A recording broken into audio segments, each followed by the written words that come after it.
Məktəbdə baş verən dəhşətli hadisədən danışacağıq. Paytaxtın Yasamal rayonu 286 sayılı məktəbdə şagirdlər arasında uzun müddətdir davam edən münaqişə xəsarətlə bitib. İddia olunur ki, hadisəni törədən şagird gətirdiyi spirti digər şagirdin üzünə töküb və alışqanla yandırıb.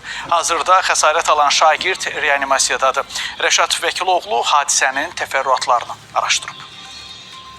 Hadisə sinifdə olan digər şagirdlərin gözü qarşısında baş verib. Şagirdlərin bəziləri yanğının kislata, bəziləri spirt, hadisə şahidi olanlar isə neftlə törədildiyini iddia edirlər. Digər şagirdlərin verdiyi məlumata görə hadisə iştirakçıları olan şagirdlərin əvvəllər də mübahisəsi düşüb. Elə həmən mübahisə ilə bağlı həm məktəb rəhbərliyinə, həm də müəllimlər məlumatlandırılıb.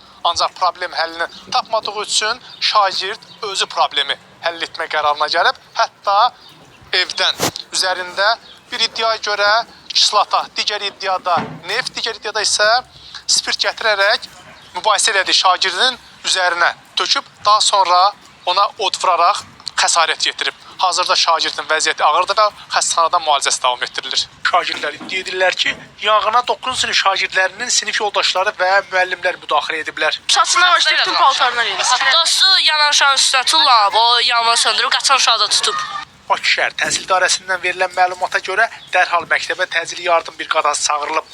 Şagirdə ilkin tibbi yardım göstərilib. Müayinə və müalicəsi üçün Nərimanov tibb mərkəzinin nəzdində olan yanıq mərkəzinə yerləşdirilib. Daxil olarkən xəstəyə başın, üzün, boynun, gövdənin ön və yan səthlərinin hər iki yuxarı ətrafların 2-ci, 3-cü dərəcəli termik yanığı diaqnozu qoyulmuşdur.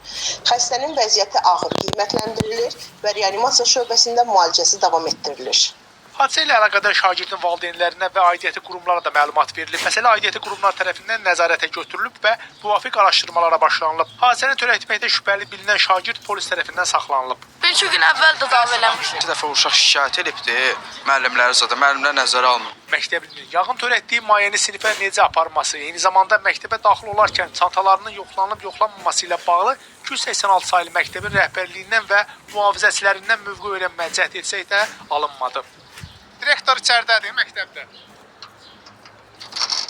Bakı şəhər Təhsil İdarəsində o da bildirildi ki, məktəb daxili araşdırma çərçivəsində şagirdin sinif yoldaşları və müəllimlərlə söhbət aparılıb. Məktəb psixoloqu tərəfindən şagirdlərə zəruri dəstəkləyici tədbirlər həyata keçirilib. Hazırda polis tərəfindən hadisənin dəqiq təfərrüatları araşdırılır. Rəşad Vəkiloğlu, Əfqan Bayramov, Space xəbər.